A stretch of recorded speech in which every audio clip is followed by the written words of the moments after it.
Hello everyone, and thanks for joining us for Spain Awakens Week. My name is Marije and I'm very happy to welcome you to the virtual experience of Palau de la Música, which will give you the exclusive opportunity to discover the most beautiful and magical sides of this music temple. This is a virtual experience and it's part of the Tiqets Awakening Weeks, which is a 6-week celebration of the reopening of over 100 museums and attractions in 6 countries around the world. Now, these venues have worked day and night to reimagine their experiences and introduce new hygiene measures to make it safe for you to visit again. And now these venues are rolling out the welcome mat with these online experience for those who aren't able or willing to travel yet, but still want to experience and reawaken cultural institutions worldwide. Now we will start the experience at Palau de la Música very soon now, but I can see people are still joining us. So I will kick us first off by sharing some logistical info about what to expect and how to use the Zoom. If you have any questions for the presenters, you can submit them through the Q&A button at the bottom in the center of the Zoom window. So you will have the opportunity to ask questions at the end of the presentation. So please feel free to send them through and we will try to answer as many questions as possible at the end of the session. You can also vote for your favorite questions by giving a thumbs up. So we will make sure to ask the best questions first. This is a Zoom webinar, so your camera will not be on, but you can still use the chat to communicate with your fellow attendees and the speakers. And if you can, for instance, share where you're joining us from or leave your reactions during the session, that is more than welcome. You are more than welcome to do so. And then please use the chat to message all panelists and attendees. If you have any difficulties, please use the chat to send a message to all panelists and we will try to help you out as soon as possible. If you have trouble with audio from your end, usually leaving the meeting and then rejoining again will fix that problem very soon. It could also be the case that during our tour and when our host is moving from room to room, we might lose connection with the audio, or maybe the screen is going to be frozen. So don't worry, I mean, we will reconnect as soon as possible, but it's just to warn you upfront that this might happen and it's not a problem from your end. Finally, this presentation will be recorded and we'll be sending the recordings to all the registrants in the coming weeks. So that's basically all the practical information that I will share from my side. And without further ado, I'm happy to hand over to our host for this virtual experience, Merce, who is going to transport us to the world of this magical music temple called Palau de la Música, and hope you will enjoy seeing all the decorative arts which you can see over there. So Merce, take it away. Thank you. Thank you very much. It's a real nice pleasure, big pleasure being with you this morning. I cannot imagine a better way to spend the morning showing you one of the buildings I love in the city. When I was young, I was a guide here in the Palau, and now I organize a team of guides who are doing all the visits in the Palau. So for me, it's a very important building, and I'm sure you are going to enjoy it very much because it represents very well the architecture we had at the turn of the century, 1900. The building was built between 1905 till 1908. And it's modern art. Probably you know this style through Gaudí and many other architects of Barcelona. One of the most important ones was Luis Domènech and Montaner. And he built this building, a private building that belongs to a choir. The whole history of this building is very impressive. It's private, belongs to a choir. It's a place where this choir rehearsal, but also they began to invite many other choirs and musicians to come and perform here. So since 1908 that it was open, we've been having plenty of important artists with us. We are now at the main entrance, and see, it's a very transparent building. The building we are going to see, it's a skeleton of iron, and most of the walls are glass. And this building invites you to go in, although it's very hidden in the old town. But once you arrive here, I mean, everybody who go along this narrow street just in front, they like to go in and see what's going on inside. Some visitors, they don't know exactly what it is, but they like to go in. And if you go in, you can cross this area where we are now and arrive to the lobby where we have a nice cafe. Even if you don't buy the ticket for the concert, or if you don't buy the ticket for the visit, you can always have a coffee here or a day menu. I recommend it to you. It's reasonable price and very nice quality. Originally, this area was where the Orfeo Català, the choir, used to have the offices and the dressing rooms. But now we have a modern building close by, and all this, it's been transformed to the public. So people, just if somebody likes to have a coffee in the afternoon, they can come here and they can, you know, meet here and have a coffee. And from here, what we are going to do is go upstairs and start this visit. I would like to show you also a chandelier. I don't know if you will be able to see it very well, but it has the name of the owners, Orfeo Català. This is a choir. I mean, the history of this choir began when a group of youngs who were playing at the cafe in Barcelona every evening and singing together, they decide to found the Orfeo Català, to create this institution where everybody who wanted to sing for fun and to learning more about music, they could join them. So let's take the stairs and go up to see the main concert hall. Here on the ground floor, we also have a shop. I've taken out the mask because I would like to talk to you. Now in Spain, we are obliged all to wear a mask. Here in the Palau de la Música, we began the visits again from the 1st of July. And I mean, the groups are reduced. We have guided visits, self-visits, and everybody can visit it. It's very nice. I mean, we don't have much people now, and it's a very good occasion to come and visit it, really. While we are going upstairs, we see all this staircase. It's full of different materials, marble, stone, the structure made out of iron, the wood on the frames, you know, everything is decorated with nature. It's like a constant homage to the nature. All over you, the Palau is full of flowers, especially roses. And in this room where we are now, called the Millet room, we have a surprise for you. One of the nicest part is a balcony that we are going to see. We can also see the chandelier. Chandelier is one of the biggest one we have in the Palau. Also decoration with wrought iron. Used to work with gas before. The Palau got electricity and gas, both energies, in case one was not working very well. But now it's electricity. It's very heavy, very big.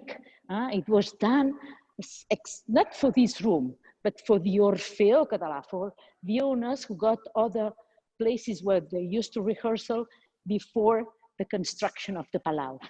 But they wanted to have their own site. They wanted to have their own palace. They wanted to have their own concert hall. And so they still have it now. Now, let's go to see this little surprise with this balcony. And it will be a double surprise because we'll see the balcony, but also the neighbors. Right? We are so close. I mean, the Palau is very hidden in the old town. Maybe that's the reason why nothing happens during the Civil War. The neighbors were protecting it, and it was really hidden. It's not something that you can see with good perspectives. You see that the buildings, the apartments are just close by, very close. The street where the main facade is very narrow. But look how spectacular is this balcony with full of columns. Columns that they have different flowers, roses, pop flowers, also leaves, and they represent like trees. It's like a garden, stone garden, a mosaic garden. All these columns, they've been done with mosaics according to different designs. and they reach up to the top. And on the other floor, we have balconies. Huh? That's what's really nice. And if we could see all the streets nearby, they are very narrow. We are in the old town, huh? Near the cathedral, very close from the cathedral, very close from St. Peter Church, Our Lady of the Sea, that's another church, another district in the old town of Barcelona, and not far away from the sea. The old port, the old harbor is just 20 minutes walking from here down in this direction. Okay, so let's go in again, because the most important thing that we can see is the concert hall. And we are going to see it from the first floor and from the last floor. Let me tell you also that although the building is from 1905 till 1908, so it's 110 years old, we have really modernized, improved it in all senses, in acoustic, but also in being more comfortable. I tell you this because sometimes we see decoration like these holes that you can see on this new wall, that they are the air conditioning. I mean, we have a very important air conditioning now and central heating. All this is new from 20, 25 years ago. And so we can carry on with concerts around the whole year. Normally season starts in September and goes up to June, July next year. But now in summer, we can also have concerts because of all these new air conditioning systems that make everything possible. Huh? Now, let's go inside. Ready, Judith? Yeah, let's go. Now, we enter the concert hall. And once we are here inside, the first thing we have to look is at the ceiling, at the sky. Look at the skylight that we are going to see also from the top and also from the other side, because we are doing today for you a very special visit. The concert hall, now we have the lights on, but if we wouldn't have them, we have plenty of light coming from the outside. And today the day is sunny day, sun is shining, and it can go in through the windows and through the skylight as well. As you can see, we are in this concert hall that has 3 floors.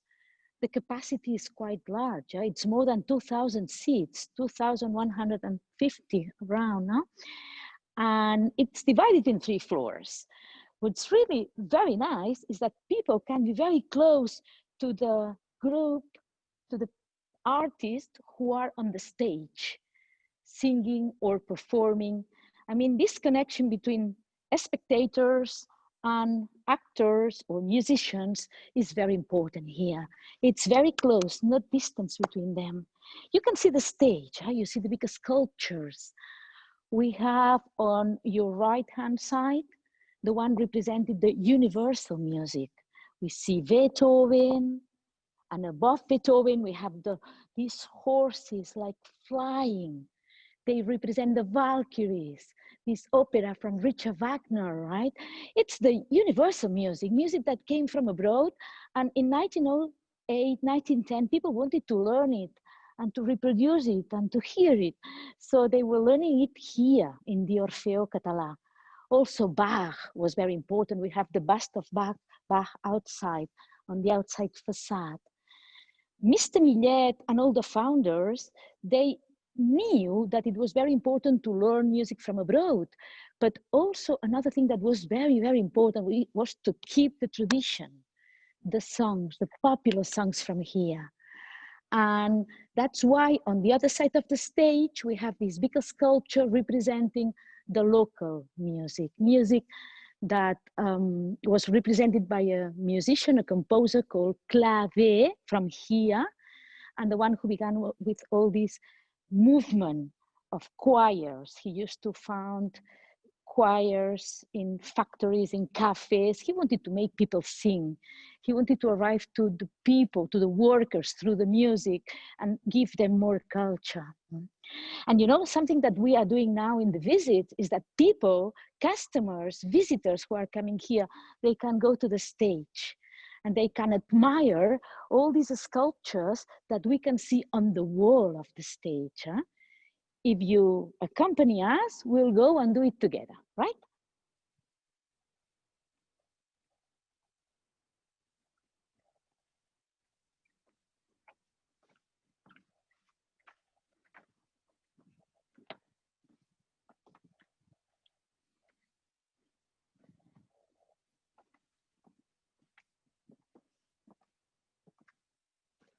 Probably visitors will never imagine that they could feel singers or actors for 1 minute, seeing all the spectators or seeing all the seats for the spectators. No, here you see a little bit the structure of this concert hall, that it doesn't look to be so big, but more than 2,000 seats, it's quite a number. Sometimes we have problem with the stage because the stage is small. Choirs before used to be smaller, and sometimes they used to sing a cappella, but now we have the orchestra and we have the choirs, which are very big, and sometimes we need to enlarge a little bit the stage, and some groups cannot come because of the capacity. But anyway, we have all kinds of music, since classic concerts, classic music, jazz, Spanish guitar, classic flamenco, blues, so a little bit of everything. And the singers, the musicians, when they are here, they admire all these ladies, all these muses. We call them muses of the Palau. They inspire the artist. It's like if somebody is singing, they are playing different instruments for him, for them. The violin, the djembe, the harp. There are some very old ones representing different cultures, different times. And some are very popular, huh? The castanets over there, you see? The bagpipe, also very, it's the fourth one to the left. And the dresses are very nice, all very much decorated, Baroque. Huh? And two artists had to work together. One was the one who did the upper part, the sculpture. It's like statues coming out from the wall. And it's a stone, huh?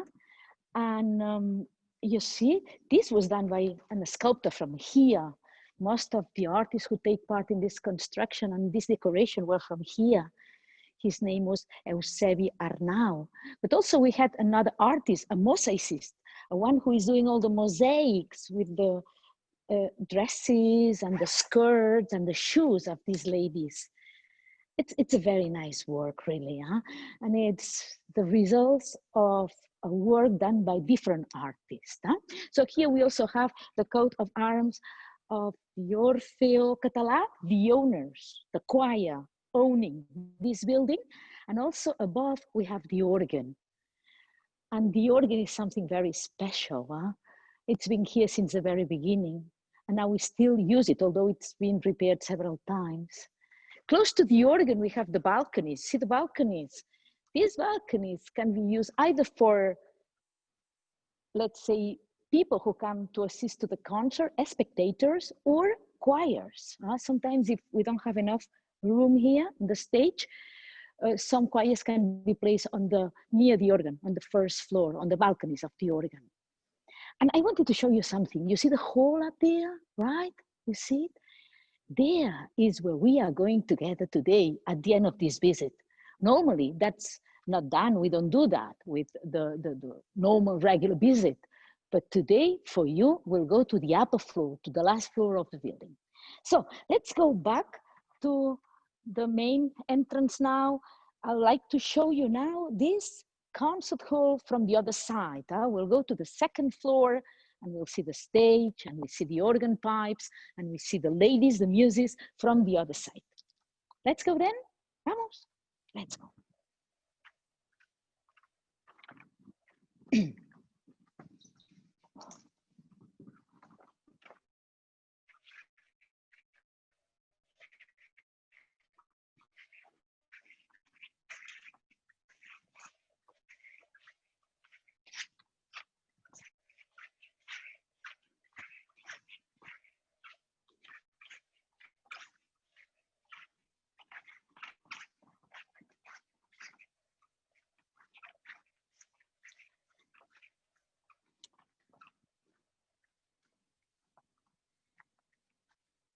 So here we are, back to the stairs. We'll go to the second floor now.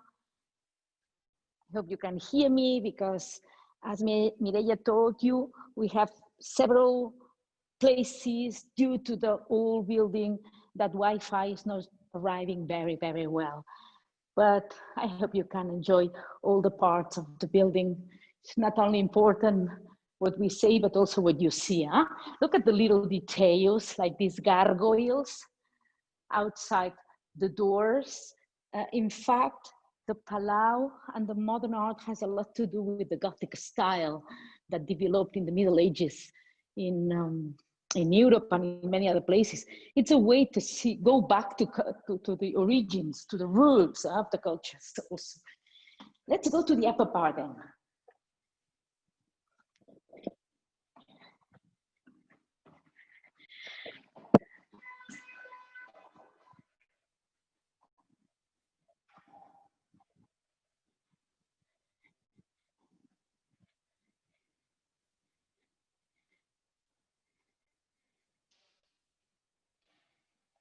So now, ready to see another perspective from the concert hall?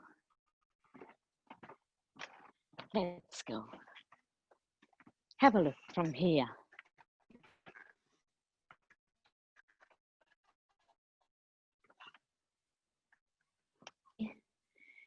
Skylight from closer. It's like a dome, but upside down, isn't it? And well, it represents the sun shining and the sky. And there is a group of ladies, a choir of angels or ladies, we don't know exactly what they are, but they are singing around the sun. Maybe singing and dancing also.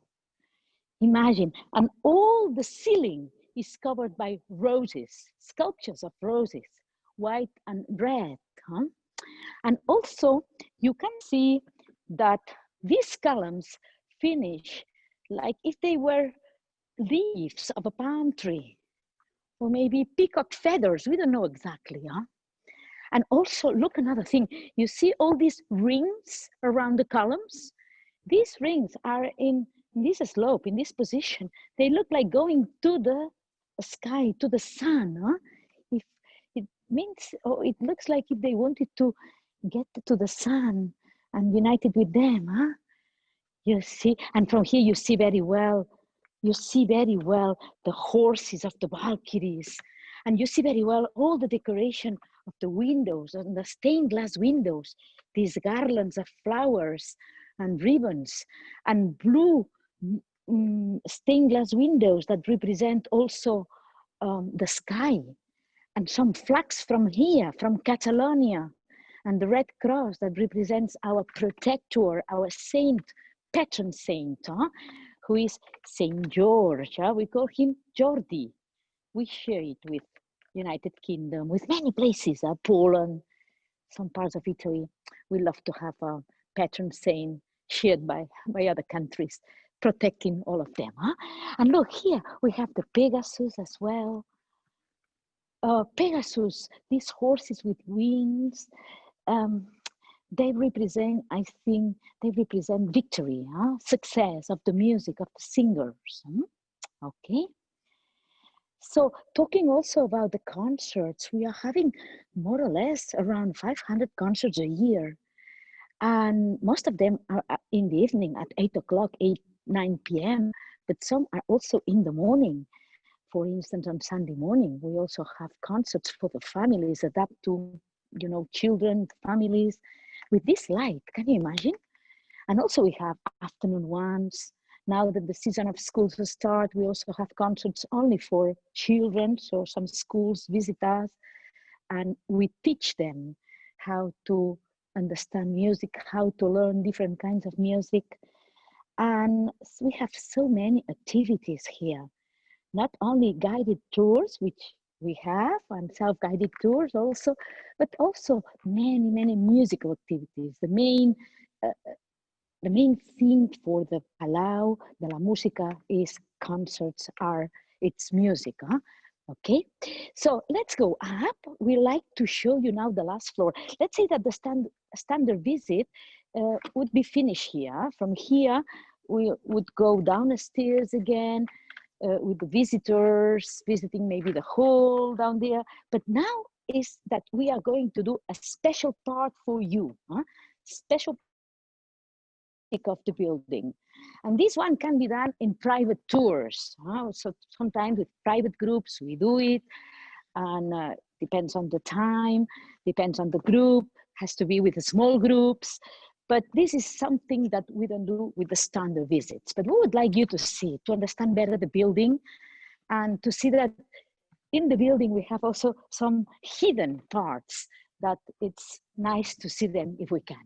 Okay, so we are not going to talk for a little while because we'll be on the stairs, and after we'll talk again once we will arrive above this ceiling we see now here, right?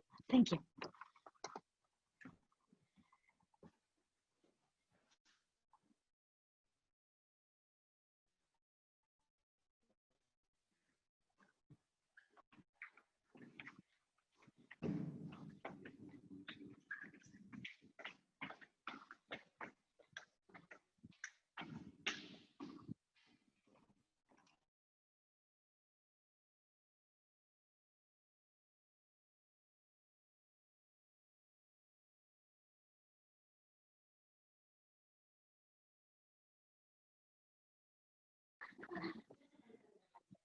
So here we are, up to the last floor. Can you imagine? We are just on the other side of the skylight. You remember the skylight we've seen? This is not so impressive, but at least you can understand how it's covered, you know? So we have another floor and it's covered from the outside with this kind of dome tower, half glass, half iron. And you see the structure, see the columns, see the beams, see the skeleton of the building.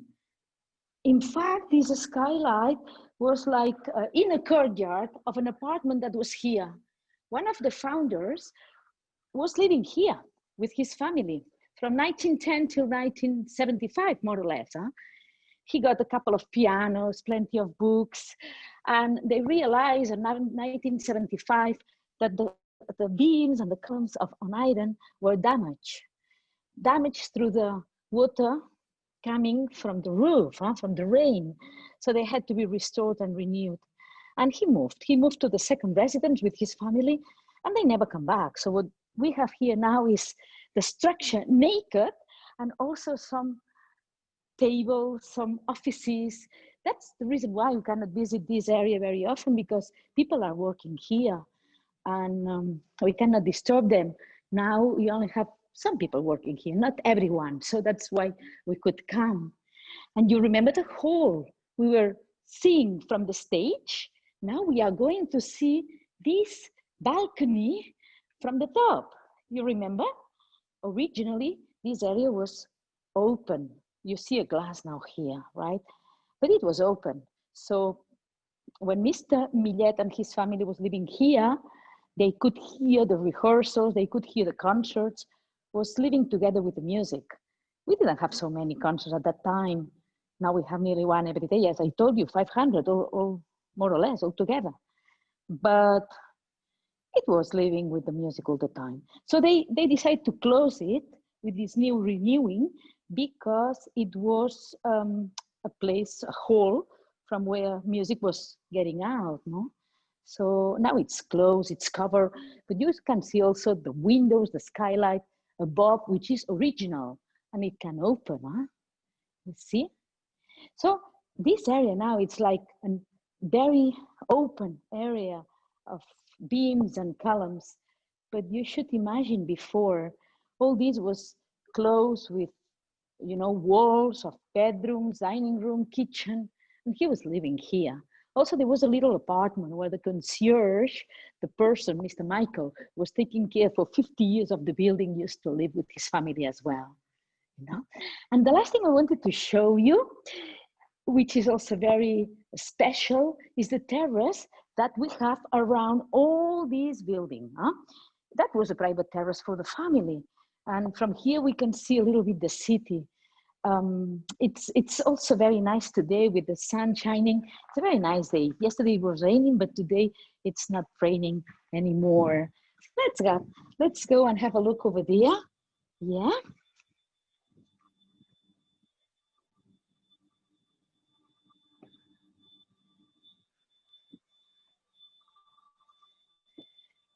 See, these private visits that we do have, and we call them the Palau on top, or yeah, the premium visit.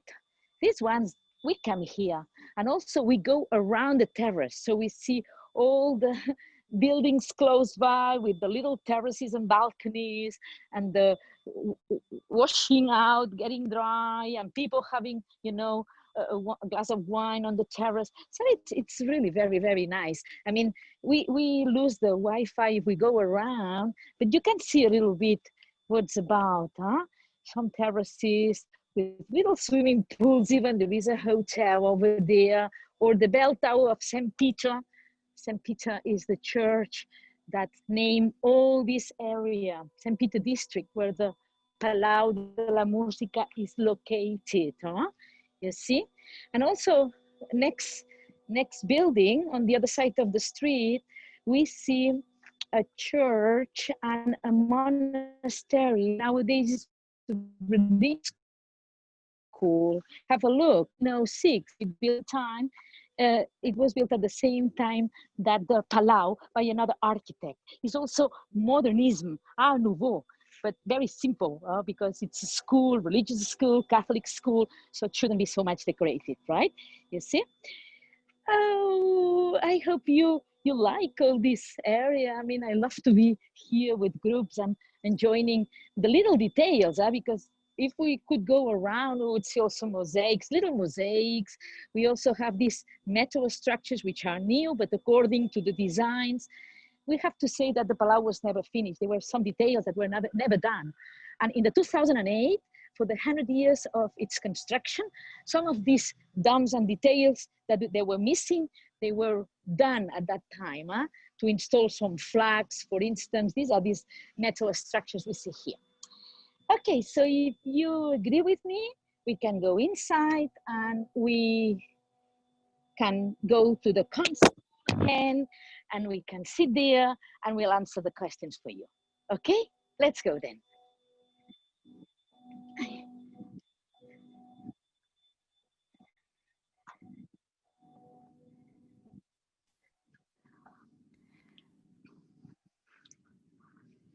So Mercé is now moving back to the main hall, the main music hall. As I mentioned in the introduction, we might lose connection here because she needs to walk through the staircase. So please bear with us, and I can see lots of questions already coming in, and I'm sure you're very curious to find out all the answers. So bear with us for a couple of seconds. She's almost there, and then we will continue with the Q&A.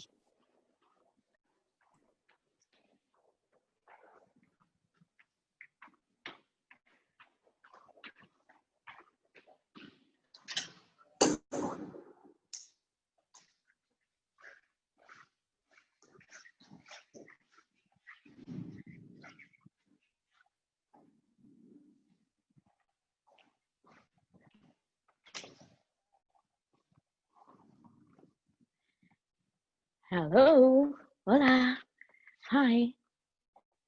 Can you hear me? We are back to the main concert hall. And now here with this view, we are going to answer, we'll try to answer you all the questions. Okay, so Mercé, we will wait. Yes. Yes, here at your disposal, we are here. So please, you can start with the questions, tell us. We'll try to solve all of them.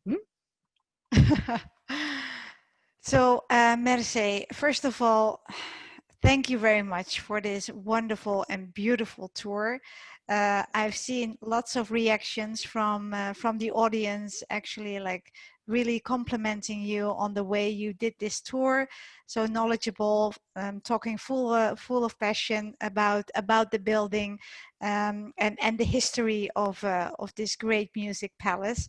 And a lot of people really also appreciate the fact that they could see something more than, let's say, the normal tours that you would usually host in this venue.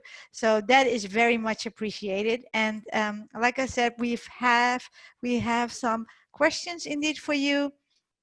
And when you're ready, we can start the Q&A.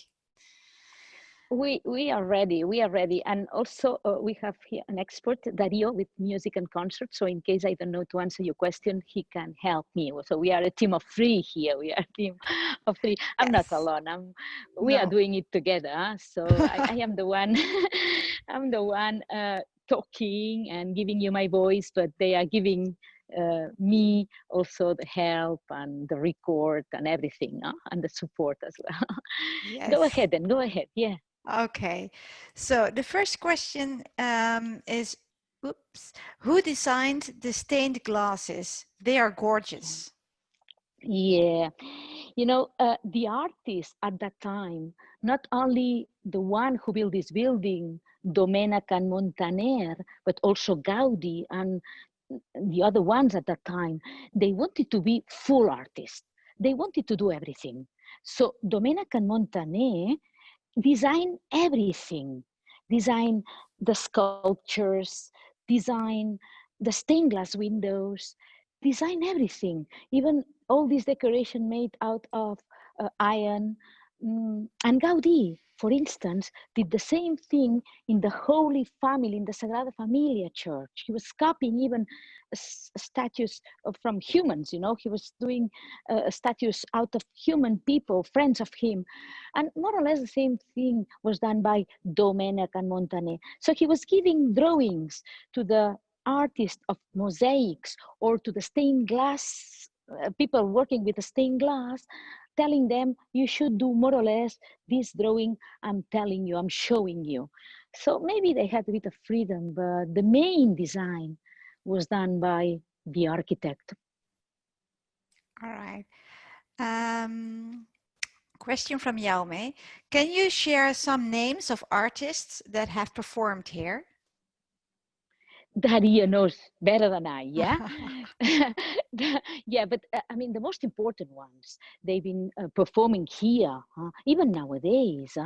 Most of you know the conductor Dudamel, or even our conductor, Simon Halsey, but also Richard Strauss. Who knows? Who don't know Richard Strauss? He was here. Ravel was here. So he knows it. He knows it better than me, Dario. Go ahead. Maurice Strauss, he's giving me the list. Ravel, Igor Ravel, Miles Davis, Nina Simone, Ella Fitzgerald, but he knows more. Tell us something, Dario, go ahead. No? Okay, but yeah, okay, he has to connect. I'm sorry for that. But anyway, I wanted to tell you that the nowadays, the famous ones nowadays or before, they've been performing here, at least one of his live, yeah? And what's very nice is that school choirs also perform here. So more or less everybody is invited to perform here if we have room, of course, but I mean, we have all sorts of music, so all sorts of people singing here. All right. A question from Daniela. By which architectural styles is the building inspired? In which architectural styles? Yeah. Art Nouveau, modern art, is inspired in Gothic. Sorry, can I interrupt? Yeah, I think Dario muted himself. This is good. Dario, he wanted to tell you something about music, maybe. Go ahead. Yeah, as you asked you previously, we have several legends of music, as Merce said, from jazz, pop, rock, and classical music, obviously. The premiere of the Palau, one of the first concerts with Richard Strauss himself. We had Igor Stravinsky, Herbert von Karajan, and the legends of classical music since almost 20th century. From now on, Sirgione Edgardt, we celebrated the Beethoven 9 symphonies. And we are one of the main tours places for European tours of orchestras. And we keep on track with that. And as he said, we are a very important house of jazz music in Europe, as she said. Miles Davis, Ella Fitzgerald, Nina Simone, Sonny Rollins, and a lot of legends has been in our stage, and now we have the possibility to visit and be surrounded by these muses. Thank you very much, Dario, for taking part in this Q&A. So back to the question from Daniela. Merce, I'm not sure if you can hear me. Yeah. You're muted, so you need to unmute yourself.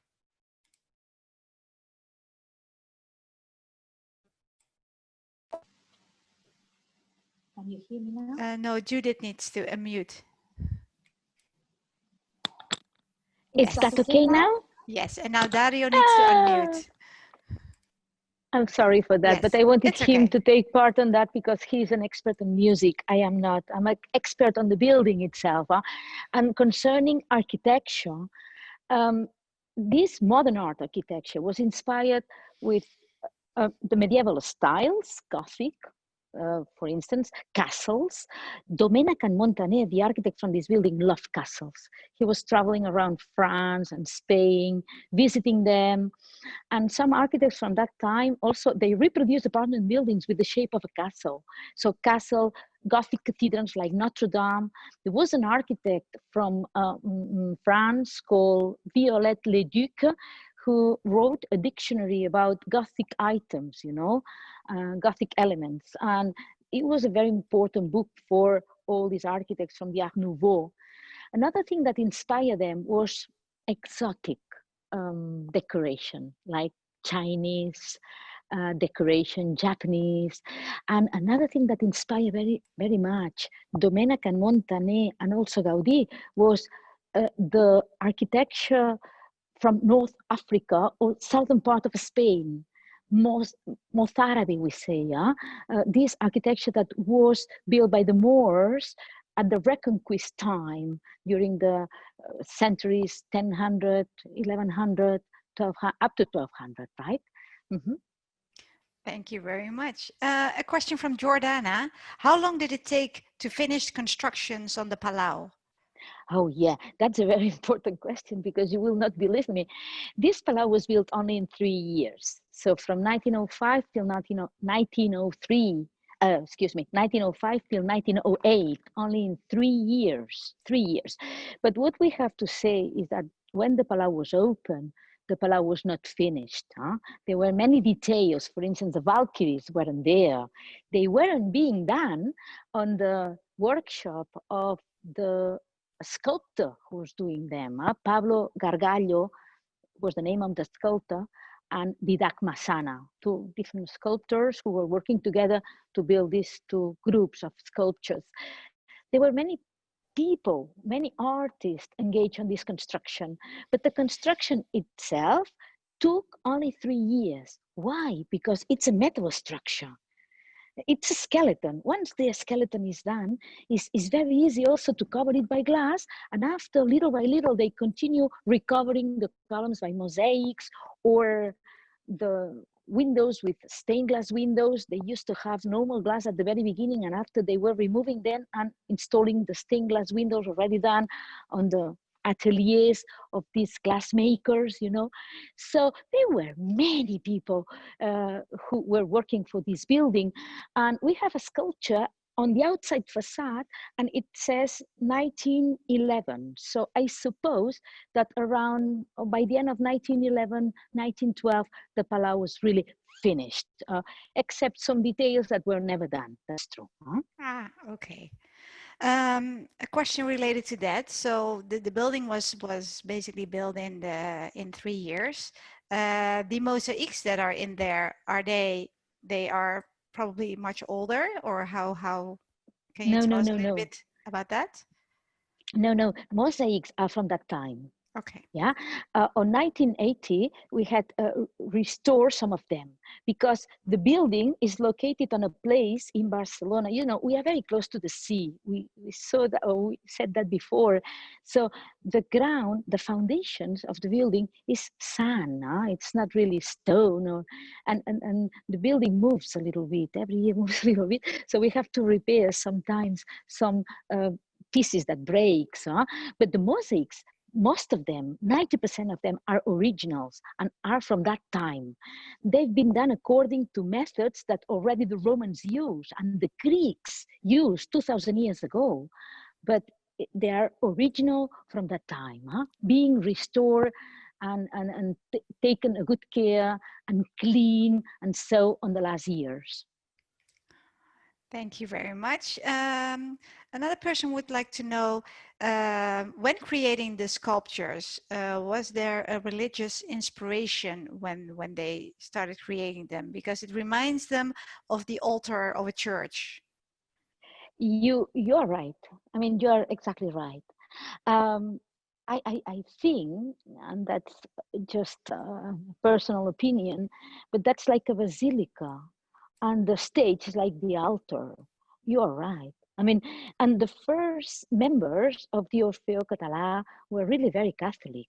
I mean, even uh, the origin of the choirs is already the church, the voice of the choir, you know, and the churches, and they start with popular music, but also they start singing with this idea of masses and singing, you know, and praying, singing at the same time. So I think you are right when you say that it has an inspiration of a church or at least a basilica. All right. And then another person would like to know, what is your favorite concert you've ever heard in the Palau? Dario, that you can help me. Um, it's everyone would tell you a different thing. You know, the one I love, is the Christmas concert on the 26th of December. We have all the choirs of the house singing together. You know, we have an orchestra and we have the boys, because we have plenty of, well, plenty, four children choir. We have the young choir, girls choir, we have chamber music choir, and the big choir, which has about 85 members, and they sing all together. You know, it's the Christmas concert, and we transmit it through the TV, and it's like, you know, feeling at Christmas time. You know, it's a very nice moment, and also it always reflects the political situation or the situation we've been spending that year. You know, and I think it's a very nice idea, very nice thing to finish the year. That's the one I prefer, and it's done on the day after Christmas, the 26th of December, St. Stephen's Day. Lovely. Hira is actually saying, like, an amazing and informative tour. I wish I knew about it when I was in Barcelona. And he would like to know what the average price of tickets are if they want to attend an opera from the top balcony. Very practical question. Yeah, well, you can look in our website and see our prices, but we have very cheap prices and very expensive prices. So it depends on what's going on. It can go from 20, 30 euros an opera up to 250, 300 euros. So it depends. No? But what's important to know is that all youngs who like to come because they like cheap prices, they have also cheap concerts here. And also we have 20% of the seats which have no vision, or only not 100% vision. And these are also very cheap, even if they are important operas or important concerts, you know. By the way, opera, there is an opera house in Barcelona, which is not here. We've been having opera here, but not representation of opera. Our stage is too small, unfortunately. But we've been having singers like Montserrat Caballé, maybe some of you know, Plácido Domingo Carreras, that been singing here an aria, an operette, you know. Lovely. And then actually we have one final question. Sarah would like to know, How are you organizing tours now with COVID times and measures? Are there maximum amount of people allowed in a group now? Yeah, well, let me tell you that I am very thankful to the manager of the Palau de la Música, because he was very brave. On the 1st of July, with all the safety possible, he opened the building. And what we do now? First, we have reduced the price. Prices used to be 20 euros for a guided tour. Now it's 14 euros, excuse me, and 10 euros for a self-guided tour. We have begun also with the self-guided tour because of the COVID. Then what we do now, we have these two types of visits. One is guided tour with different languages and with very much reduced groups. Maximum it can be 15 people, 15, not more than that. Before we used to have groups of 30, 35, 40 people, but not now anymore, right? And another option that we give now is this self-guided tour, without items, without leaflets, nothing. I mean, the person arrives, we have all the safety rules. They have to wash their hands with a special gel. They have to wash the shoes with a special carpet. They have to, we get the temperature. They get it from the workers and also from the visitors. And once it's inside, if they like to be on their own, they can buy the self-guided tours. And we have an application that can be low down. We help them to low it down in his own mobile, and they can spend here as much time as they like visiting the things on their own. We love to do big groups, and the acoustic here is great, but we cannot do it now. But even though since July the 1st, we began with the visits. Even if many visitors couldn't visit us this summer, that was open because many locals also like to come, and because we love our building. And some of us also, our relatives come to visit us. And of course, we are waiting for the visitors to come back again. Yeah. So I hope that with your last comment and with these kind of virtual experience, we are able to welcome people back to culture again, and that they can see that there are hygiene measures being taken into account when visiting, and it's safe for them to visit. So actually, with this question, that was actually the last one. So first of all, I would like to thank our audience for participating in this virtual experience. As mentioned before, this session is recorded, so we will share the recordings with you after or in the coming weeks actually. And if you're in Spain, you can also experience Spain Reawakening in person. So visit the tiqets.com/blog/awakening weeks for more information on all our awakening weeks around the world, including this one. And then last but not least, I would like to, of course, thank Merce and Dario and Judith and the rest of the Palau de la Música team for arranging this really magnificent tour. It's so much appreciated by our audience. I mean, I wish you can see all the comments that came in. Really appreciated your expertise, your passion for this tour. And actually, I can only say that we're looking forward finding more ways to culture with you again soon. So thank you again, everybody, and I wish you a pleasant day. Thank you. Have a nice time, and thank you very much for inviting us. We're waiting for you here. Okay, bye-bye. Bye-bye.